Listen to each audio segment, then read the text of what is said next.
Hello friends, আজকে একটা মজাদার ব্রেকফাস্ট রেসিপি নিয়ে চলে এসেছি। এই রেসিপিটা বানানো খুবই সিম্পল।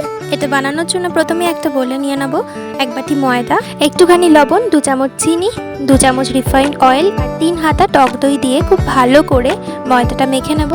ময়দাটা কিছুক্ষণ রেস্টে এই ফাঁকেই কড়াই বসিয়ে দিয়ে দেবো রিফাইন্ড অয়েল, তাতে দেবো একটুখানি গোটা জিরে, পেঁয়াজ কুচি, আদা রসুন কুচি, লঙ্কা কুচি আর টমেটো কুচি। তারপর সবকিছু খুব ভালো করে মিক্স করে নিয়ে দিয়ে দেবো পরিমাণ মতো লবণ, গোলমরিচ গুঁড়ো, জিরে গুঁড়ো, লঙ্কা গুঁড়ো, চাট মশলা আর 2 চামচ চিনি দিয়ে খুব ভালো করে মশলাটা কষিয়ে নিয়ে দিয়ে দেবো সেদ্ধ করে রাখা আলুর সাথে মশলাটা খুব ভালো করে কষিয়ে নিয়ে সবশেষে ধনেপাতা কুচি ছড়িয়ে দিয়ে পুরটা একটু ঠান্ডা হতে দেবো।